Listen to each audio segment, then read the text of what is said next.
Hey there everyone, welcome back to another episode of Trade by Numbers.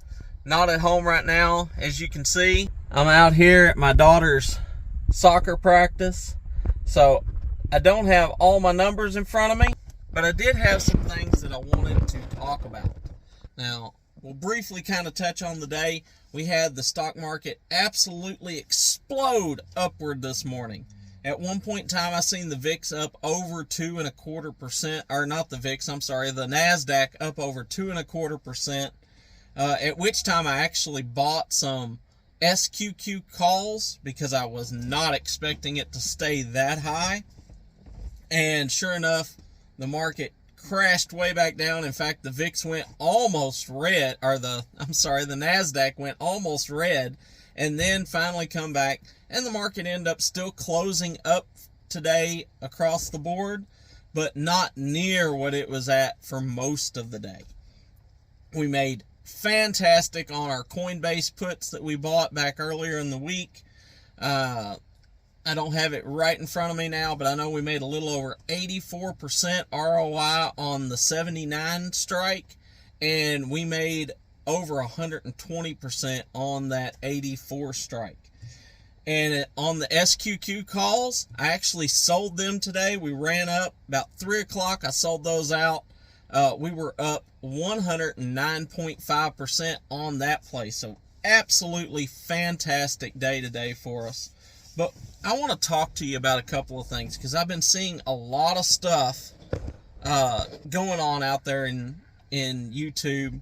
A lot of YouTubers talking about some stuff, and I want to put some clarity to this, at least from my point of view, because no one's telling you this. So if you want to get the truth, make sure you stick around to the end of this video, and do me a favor, hit the subscribe button, hit the like button, and if you like hearing the truth, if you want to actually learn how to invest, make money, not just get a bunch of smoke blown around, be sure, hit that like button for me. Let me know that you enjoy this.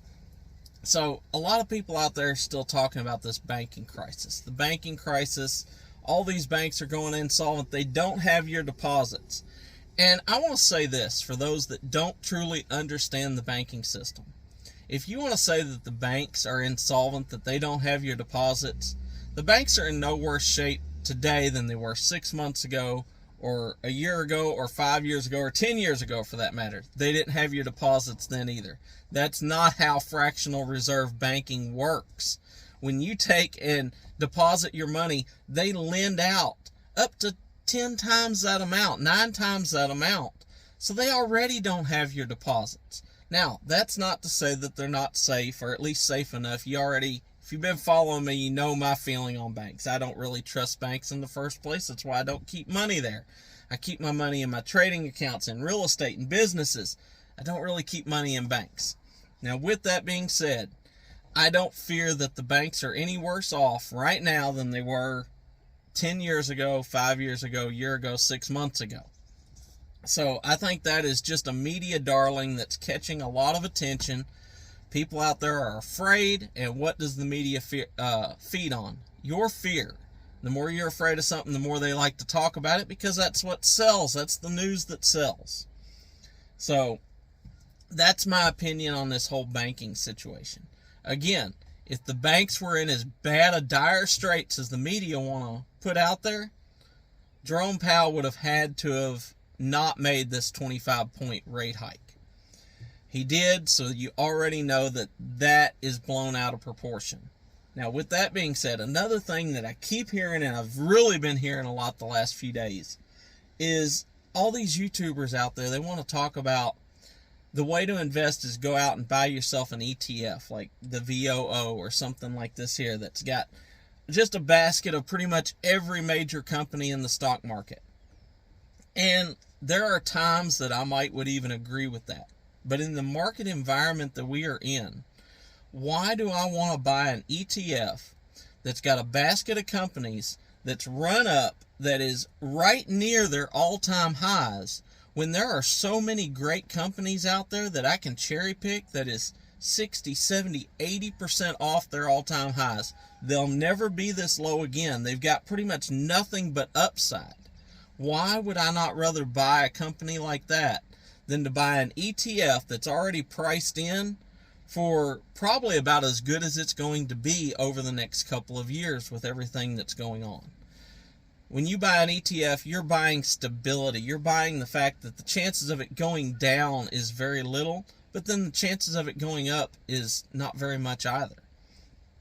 I would rather cherry pick companies that have come down off their highs 60, 70, 80%. That's never going to be this cheap again. I still have very little downside to that investment, and yet my upside is 60, 70, 80% moving forward as the market gets better. That is far better use of my money than going out there and buying an ETF. To me, going out and doing that, that's a cop-out. That's what you do when you don't know how to invest in the first place. So, again, this is my opinion. If you're brand new, if you don't know nothing about investing, I'm not saying that's a bad idea. But if you're willing to put in the work and learn how to invest, and you really want to make the best return on your money, that's just not the way to go. So if you want to learn how to invest, you want to learn how to make the best return on your money, you want someone that's going to talk straight to you instead of just tell you what you want to hear, be subscribed to this channel, hit those notification bells, hit the like button for me, and if you really want to get more information, come over, join the Discord, or better yet, join our Investors Kickstart program. That's where you're going to get the best value you can get anywhere. Not only are you going to learn how to properly invest, we're giving away free money over there. Who doesn't want free money? So, with that being said, I'll catch you tomorrow. We'll make a plan. We'll close this week out strong. We've had an amazing week so far. We're going to close this week out strong. I'll give you my picks in the morning, what I'm going to be looking at. We made a ton of money. I called out Coinbase this morning. We didn't even talk about it at the beginning of the video, but I called out Coinbase. I actually did pick up some Coinbase right after I sold my puts this morning. I picked up some calls at the 64 strike, run those all the way up to almost $80 or $70. I'm sorry. I think I sold them at about 67.90ish, or 68.90ish. We made an amazing return. I don't even have those numbers in front of me, but we made very good on those calls. Really happy with that. I'll have everything in front of me. We'll talk about that more in the morning. But until then, be sure and join me, and be blessed. And remember, never trade with your emotions. Always trade by the numbers.